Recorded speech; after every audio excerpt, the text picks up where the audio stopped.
guys, it's Kayla, and welcome back to the Girls Talk spinoff with Timo and Paul. We left off on Chapter 3, so let's dive in. Girls Talk Chapter 3. That's totally romantic. Falling in love with your childhood friend? There's nothing romantic about it. When I tell Joy about the promise I made with my old friend, her face gets increasingly bright with excitement. Is there more to the story? Nope, like I said, it's been 3 years now since we've seen each other. But when you guys do meet up again, something could totally happen. I don't know, he's just someone I shared a common goal with, you know? He sounds like an amazing friend to me. You're so lucky. But you have Miguel. He's an amazing friend, isn't he? It's not the same. We haven't been friends since we were kids, unlike you. I totally ship her and Miguel, though. At first, I thought Miguel was your boyfriend. Whoa, why would you think that? No way, he's just a friend, definitely not my boyfriend. That's exactly how I think of Paul, too. I know he's attractive, but I can't see myself dating. Before I can finish my sentence, I suddenly stop and look silently at Joy. Joy looks back at me, also silent. What was that sound? There shouldn't be anyone in Lilac Court except for me and Joy.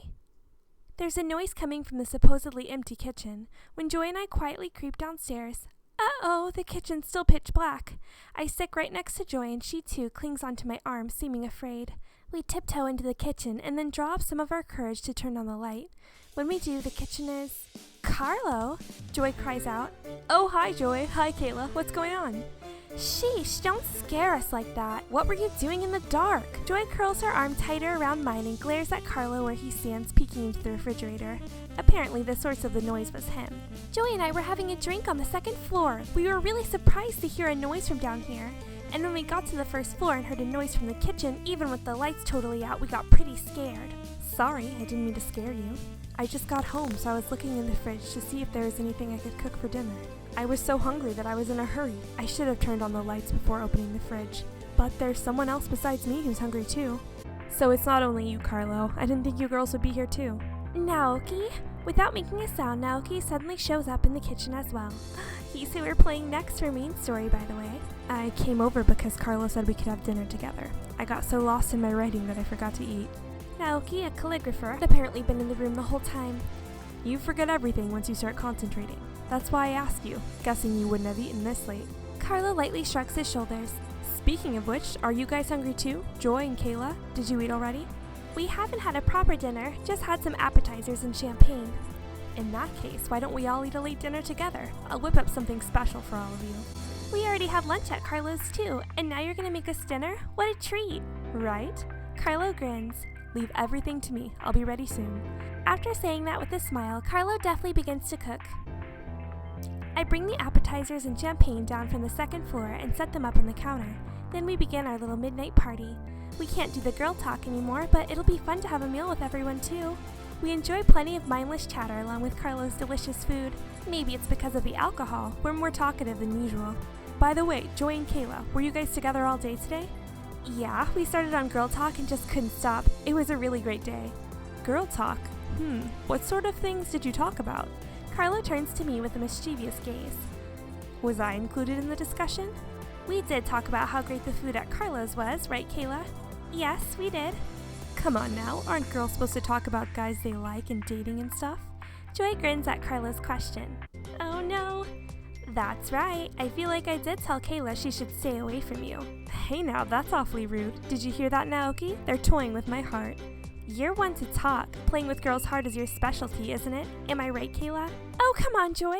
Joy peers eagerly at me, waiting for me to back her up. I give her a wry smile in return. In other words, you just talked about everything and anything? Yes, Naoki. Yep, everything and anything about love. Joy giggles and suddenly looks like she's had a thought.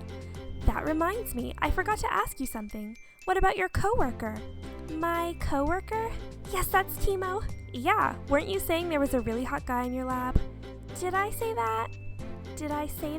Kayla doesn't seem like the type to enjoy that kind of frivolous talk. Frivolous? You're way too uptight, Naoki. Well, you're right. I won't deny that there is a pretty nice guy at work. She must be talking about Timo. He's more enthusiastic about work than anyone else. Timo's impassioned words suddenly come to my mind. We have a responsibility to protect the Clado leopards with all our might. No matter how many poachers go after the leopards, I don't intend to back down. As we continue our research, we must also work to preserve peace in the Clado leopard's habitat. The only threats we can allow to threaten the Clado leopard are those found in nature. Under absolutely no circumstances should we permit humans to do so. Timo expressed my thoughts perfectly. I'd like to talk with him more about that sometime. He's a little bit different from the other researchers. They seem to find him difficult to approach, but when he was speaking, I just couldn't look away from that solemn and sincere look on his face. I feel so lucky to have met a coworker I respect this much so soon after my assignment at his lab. Unfortunately, I'm attracted to him for a different reason than you're hoping, Joy. I mutter as I slightly hold up my glass, as if in salute to Timo. Attracted, huh? That kind of feeling could turn into love, you know. It's good that you enjoy your work. Naoki, a man of few words, gives me a quick smile. Wow, I think that's the first time I've seen him smile. Joy winks. I'm most interested in this childhood friend of yours. What do you think, Kayla? Isn't your relationship going to turn into love someday? It seems like you're really taking a liking to him, but honestly, we haven't seen each other for many years now. Still, it'd be just so romantic falling in love with your childhood friend. Do you not even want to get a boyfriend? Get a boyfriend? Actually, I talked with him about that once. I suddenly recall our conversation. Aren't you ever going to get a boyfriend? Right now, I've got enough to think about with the animals. I want to become the best researcher around. Until now, I've been more passionate about my research than love. There was no room for love in my life before, but now that I think about it, Paul was always with me. What's wrong, Kayla? You suddenly got all quiet. I was just remembering about my friend. We never dated, but we were always together. Until we went our separate ways as researchers, that is. But you guys talked about working together in Clado someday in the future, didn't you? Yeah, we did. The Clado laboratory is incredible, and they do really meaningful researches. I have a feeling that if that friend of yours does come to Clado, there's gonna be love in the air. I don't know about that. At the very least, if you had this guy stuck by your side as an option, it would have been harder to approach you. Nolan! Nolan appears out of nowhere and jumps into the conversation without any warning. How long have you been there? For a while. You guys were so involved in your silly conversation you didn't notice me. But I thought I'd join in. I haven't had anything to eat yet today anyway. I'm starting to think this is more about everyone than Teemo. Seems like our talented lawyer is as busy as always. Yep. Nolan curtly agrees. Anyway, all this talk about Kayla's love life is pretty unusual. But don't you guys get excited too, hearing about this amazing childhood friend of hers? Not to mention the hot guy in her lab. Kayla is an attractive woman, so I can't help being curious about the men she's into. I'm not a fan of delving into people's personal lives, but I can't deny that the topic's interesting. Wow, you guys sure are boring, but I guess it can't hurt as a light chat to go along with a drink. Nolan grins. How about this, Kayla? I can use some lawyer talk techniques to draw out your true feelings. Oh, come on, it's not funny when you say that, Nolan. But if we don't do something, you'll never be open to finding love. I don't think that's true, but in terms of those two guys, I've never even once considered it. Well then, this is a good opportunity, so consider it now. Between your coworker and your childhood friend, which one would you like to fall in love with? Huh? If you can't choose between those two, you can choose one of us too. That's a little too brazen even for you, Carlo. This is a really silly thing to talk about, but now I'm interested in just what kind of guys you are attracted to. It's not that easy to answer. I honestly have never thought about it even once. You don't have to think too hard. This is something you decide by intuition. Intuition? Yeah, you have to listen to your heart. Which guy is most attractive to you? In response to Joy's question, I go to say, let's see, I've got to wear the pearls for Teemo. Bring it on. As I lie in my bed, I think about Joy's words over and over. You don't have to think too hard. This is something you decide by intuition. Intuition? Yeah, you have to listen to your heart. Which guy is most attractive to you? I don't know. It's maybe because of the alcohol. My head feels really heavy, and so I quietly close my eyes.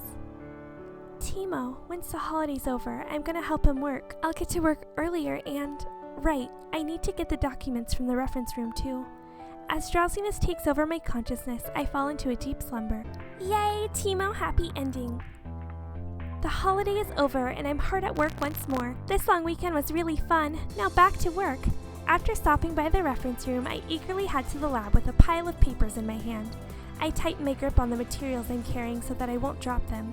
After the refreshing break, I feel like I'll be able to come up with some new ideas. So today I'll work on reading through and organizing these papers. It was fun hanging out with Joy, but nothing can replace the joy of working. I've become a researcher at the Clado laboratory, fulfilling my longtime dream. I can't think of any greater happiness than this. so I can't help making work my #1 priority. Joy would probably laugh at me if I told her this, but it might just be too early for me to fall in love with someone. Right now, I'm in love with my job. The thought brings a small smile to my face. Okay, now to work. Just as I'm nearly at my desk. Oh! I feel a small impact and cry out. Uh-oh, I just bumped into someone. Sorry, are you okay? The mountain of paperwork in my arms is obscuring my vision. I'm really sorry. It's my fault for being so careless. When I bow in apology, the last papers fall from my arms and scatter onto the floor. Oh, it's you. Standing before me is Timo, heaving a sigh. Oh, so it was you I bumped into. You're not hurt, are you? Why would I get hurt from bumping into something? As he replies, Timo bends down and helps gather my papers.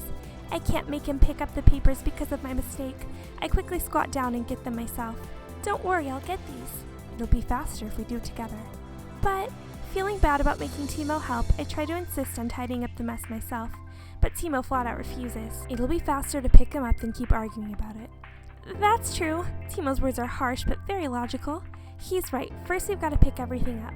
I hope the papers are all right. As I start to gather up the papers scattered near me, Timo's hand lands on top of mine. I feel the warmth of his hand and mine melt together for an instant. My heart starts to pound, and on reflex I yank my hand away.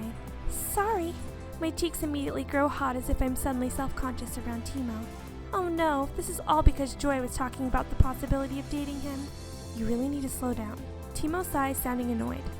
You shouldn't have carried so many papers that you couldn't even see what's in front of you. That was your mistake trying to get everything done all at once. I know, you're absolutely right. I'm sorry for being so careless. I hang my head in shame. But despite how strict his words are, he still helped pick up half my things. Thank you for helping me. When I try to take the papers from him, he sighs again. You're going to try and carry everything again after you already dropped them all once. It's completely irrational. Oh, I'll help. Timo carries the papers that he picked up to my desk for me. Thank you so much, Timo. That was a big help. You don't need to thank me. Timo then swiftly turns his face away and promptly walks away, as if reluctant to waste any more time. Oh, I notice that as he walks away, his cheeks are ever so faintly red. Is he embarrassed? Timo seems rough, and he tends to speak harshly. At first glance, he doesn't seem to be a very passionate person. But perhaps he's just awkward, and deep down he's really kind. He's so sincere with animals after all, so maybe. As I'm watching Timo's broad back, I suddenly become aware of the hard pounding within my chest. Okay, so I decided to go for Paul as well, so let's start with his ending. As I lie in my bed, I think about Paul nostalgically. We haven't met for 3 years now. He came to Bonaparte right after I left for Calado after all. I wonder how he's doing. I recall there's a family photo album in the small box beside my bed. There's a photo I took with him in it too. Right, that photo should be somewhere in here. Oh, there it is. Oh no, I look so bad. Paul, Dad, and I. It might be because of the alcohol, but I feel as though I'm being sucked into the time when we took this photo 3 years ago. Uncle, let's take a photo together, the 3 of us. Come on, Kayla, don't make such a face on this special day for me. I'm not making any faces. Lies. You're making such a cute face. Just look at yourself. Oh, Paul. After we took this photo, Paul was totally surrounded by people and I had no chance to talk with him anymore. Paul, happy ending. I can still vividly remember the time I saw him. Along with a sense of nostalgia and a little sadness, I wonder what he's doing now. My childhood friend, Paul Morgan, who aspired to work in zoological research like me. Well, now I'm a researcher, and he decided to pursue veterinarian medicine. I think back to what happened that summer 3 years ago. Wow, I'm surprised to see so many people came for Paul's party. I couldn't help but looking around the room in awe, again and again.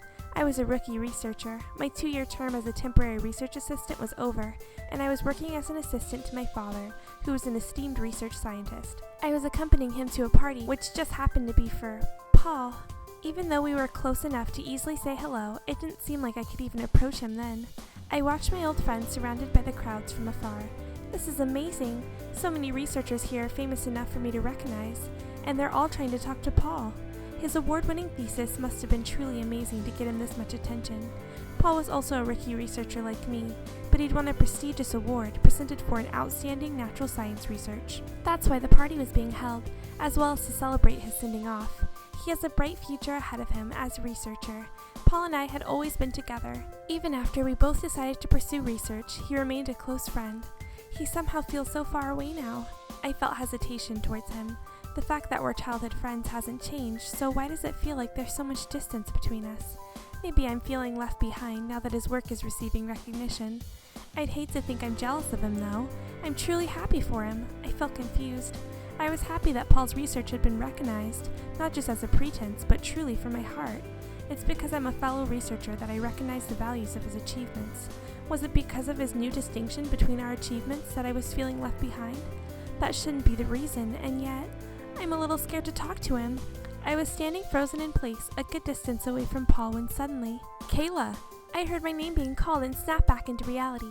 Paul was parting a path with the crowd of famous scientists who wanted to talk to him, and heading my way. He dispelled the sense of distance I felt between us in an instant. I didn't know you were here, Kayla. You should have said hi. Thanks for inviting me, Paul, and congratulations. Thanks to Paul speaking to me in the same familiar tone as always, I too felt my tension dissipate. Aren't there tons of renowned researchers here to talk to you? I feel bad if someone like me takes up your time. What are you talking about? Paul raises his eyebrows in an exaggerated gesture. I wanted to hear your congratulations more than anyone else's. You don't need to hold back. You're my dear best friend. Paul, why did I ever feel like he was far away from me? He's still my childhood friend. I started feeling bad about the way I selfishly decided that we'd grown apart. We can't really talk in here. Paul whispered into my ear. How about we get out of here later? Can you do that? Compared to the mischief we used to do when we were kids, that'll be nothing. Oh, Paul. We leaned in and exchanged a laugh, and our gazes naturally met. That alone made the uncertainty I felt in my chest disappear entirely. It's quiet out here. We're pretty far from the party, too. Paul and I left the party and we were walking along the shore. I felt like the soft sounds of the ocean waves in the night were soaking into my heart. Are you sure no one minds the guest of honor leaving his own party? I said hi to everyone I needed to. I'm not a kid anymore, Kayla. I know. You're a true researcher now. Yeah, and I'm gonna keep working hard so that you don't catch up with me. Me? Catching up with you? Yeah, my best friend is a distinguished researcher in the making, am I wrong? I guess so, but you've got distinguished doctor family blood in your veins. That's true. If I never met your family, I'd probably be a doctor. But instead, here I am, chasing after the same dream as you. I have no regrets, and I've always accepted and acknowledged who I've become. Paul was always so optimistic and self-confident. I felt like his strength helped me feel more optimistic too. Are you leaving tomorrow? Yeah. Paul quietly nodded. That party was to celebrate his receiving the award. It was also a farewell party, as he was to leave for a contract in a lab in another country, thanks to the merit of his achievement. They said they wanted me as soon as possible. I know. I'll be lonely without you. We're both researchers. I'm sure we'll get the chance to meet again, somewhere in the world. Plus, Paul looked at me meaningfully. Do you remember the promise we made? Promise? Of course I do. Paul leaned in close as if to divulge a secret, and I gave him a smile. You mean our promise to work together in the Kaleido laboratory someday, right? Yeah. After a subtle pause, Paul nodded. His lips moved so slightly as if he was about to say something, but he changed his mind and only smiled sadly instead. The next moment he spoke, his tone was entirely different. We said we'd eat lobster at Carlo's, too. That's right. I'm sure our dreams will come true someday, Kayla. Of course it will. I was feeling a little left behind, seeing you make such an amazing stride in your work. But if you're ahead of me, that only means I need to hurry and catch up. I at least want to be the one to make it to Kaleido first. I playfully grinned and Paul nodded happily. Yeah, I won't be able to go to Kaleido for a while anyway. But if you do get to work in Kaleido. The distance between us suddenly shrank. Paul pulled me into a tight hug. I promise I'll go visit you. Thanks, Paul. I'll be looking forward to that. His eyes are so pretty. When I finally did reach my bright future, he would surely come to see me. That thought alone gave me courage and strength to continue on. I hugged him in return, putting all my affection for my childhood friend into my embrace. Okay guys, well that is the end, both completed for Teemo and Paul. They were pretty short little endings there. It was mostly us hanging out with Joy and the rest of the gang, but I still had fun continuing our adventures with them. And I hope you guys are ready for tomorrow when I release Naoki's story. Yay! Carlo versus Naoki. As always, thanks for watching. Bye!